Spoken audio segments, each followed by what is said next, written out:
ये कहानी है किस्मत का खेल। बकरिया गांव की मिट्टी में बचपन की यादें दबी थी। वही धूल, वही आम के पेड़ और वही तालाब जहां समीर, आर्यन, पार्थ और चांदनी ने पहली बार एक दूसरे से मिलकर दोस्ती का बीज बोया था। लेकिन दोस्ती के साथ साथ उनके भीतर बचपन से ही एक लड़ाई भी चल रही थी, किस्मत और कर्म की लड़ाई। गांव के संकरी गलियों के ठीक पास एक तालाब था जहां समीर और पार्थ अक्सर मछलियां पकड़ते और चांदनी उनके साथ हंसती। आर्यन तब भी सबसे चंचल था, घर घर जाकर कहानियां सुनाता, बच्चों को खिलौने देता, जिंदगी का आनंद बांटता। एक शाम चारों दोस्त तालाब किनारे बैठकर चांदनी के पिता द्वारा सुनाई गई एक रहस्यमयी कहानी सुन रहे थे। किस्मत की नदी की कहानी कहती है, जब भी कोई अपनी मेहनत से पार पाता है तो किस्मत की नदी उसका हाथ पकड़कर आगे बढ़ने का सहारा देती है। लेकिन नदी का पानी कभी शांत नहीं रहता, वो तरंगे तो उठती ही रहती है। क्या सच में नदी हमारी मदद कर सकती है? अगर हम भरोसा रखें तो क्यों नहीं। मेहनत करके मैंने मेरी जाड़े की धूप का बंदोबस्त कर दिया है। अब किस्मत थोड़ी धूप ना भेजे तो क्या कहूं?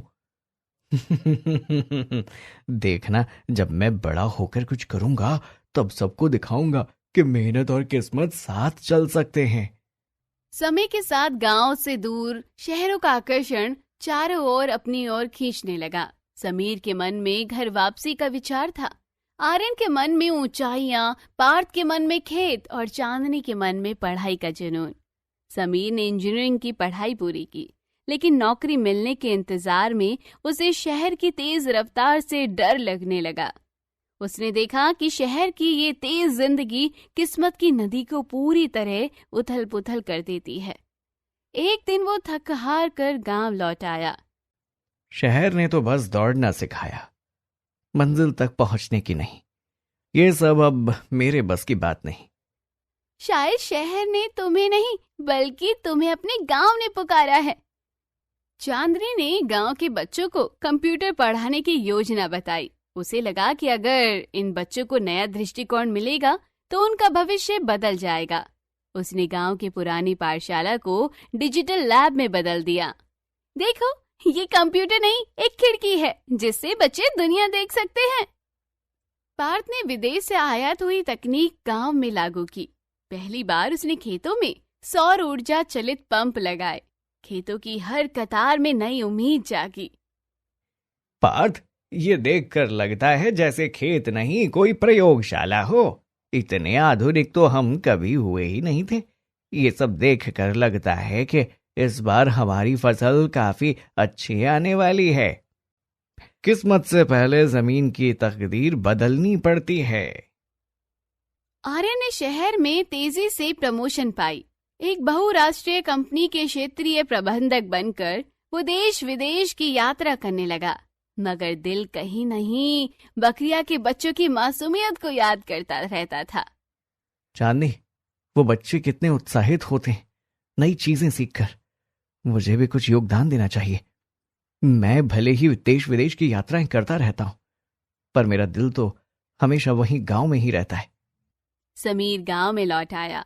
चांदनी पढ़ाने लगी, पार्थ खेतों में जुट गया, आर्यन भी अपने काम में लग गया। चारों के बीच दिन ब दिन दूरी बढ़ती जा रही थी। समीर और आर्यन जब फोन पर बात करते तो पहले जैसा आत्मीयपन नहीं रहता था। कई बार बातचीत शुरू भी नहीं होती थी। क्या कहूं उसे, मैं तो यहाँ बिना कुछ किए ही लौट आया हूं। एक दिन चांदनी ने तीनों को मेल मिलाप के लिए गांव में बुलाया।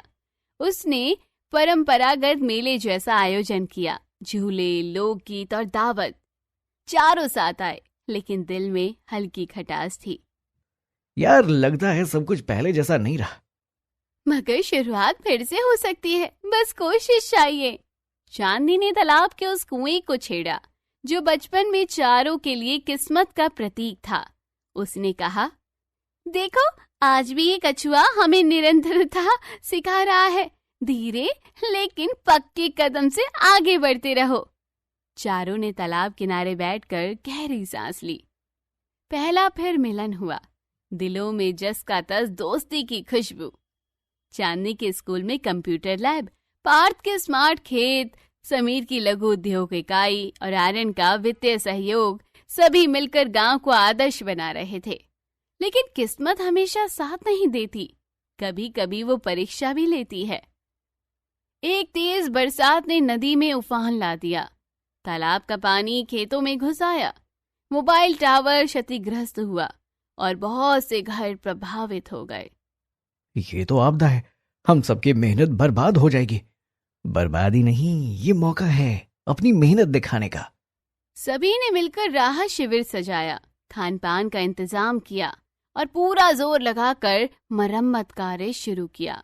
आर्यन ने शहर से धनराशि भेजी, चांदनी ने अनाथ बच्चों की शिक्षा का ध्यान रखा, पार्थ ने बीज और खाद की व्यवस्था की और समीर ने पुनः निर्माण की योजना बनाई। 3 महीने की दिन रात मेहनत के बाद गांव बीते प्रयासों से भी ज्यादा उज्जवल बना। खेतों ने दोबारा हरी चादर ओढ़ी, स्कूल में नए कंप्यूटर आए और नई सड़कें जुड़ गईं। अब बखरिया आदर्श गांव कहलाने लायक है। जैसे ही आदर्श गांव का खिताब मिलने की घोषणा हुई, चारों के मन में संतोष और गर्व की लहर दौड़ी। लेकिन वही विनम्रता ने दिल से कहा, सफलता वास्तविक परीक्षण से पहली मिट्टी में जमीन हिला देती है। राज्य सरकार ने पंचायती राज पुरस्कार के अंतर्गत बखरिया को राज्य सम्मेलन में प्रतिनिधित्व का आमंत्रण भेजा। चारों ओर दृढ़ निर्णय लेना था, क्या वो शहर जाएंगे या गांव में अपने प्रकल्प को और गहराई देंगे। हम सब ने गांव के लिए जो योजना बनाई थी उसे जारी रखना है। सम्मेलन में जाकर भी हमें अपने लक्ष्य को नहीं भूलना है। अगर हम वहां जाएंगे तो और संसाधन जुटेंगे, पर समय कम है। अंत में निर्णय ये हुआ कि समीर और पार्थ गांव में रहकर कार्य का विस्तार करेंगे, जबकि चांदनी और आर्यन सम्मेलन में जाकर बखरिया की सफलता की कहानी सुनाएंगे। सम्मेलन में बखरिया मॉडल को राष्ट्रीय पहचान मिली। सरकार ने पूरे जिले में वही योजना लागू करने की घोषणा की। चारों फिर तालाब किनारे मिले, वही जगह जहां से उन्होंने सपना देखा था। तालाब के पानी में अब नए रंग थे, संघर्ष, मेहनत और दोस्ती के रंग। कभी सोचा था कि हमारी किस्मत इतनी दूर तक ले जाएगी? किस्मत का खेल नहीं था, ये कर्म का असर था। और दोस्ती वो नाव थी जिसमें बैठकर हम सब ने तूफानों को पार किया।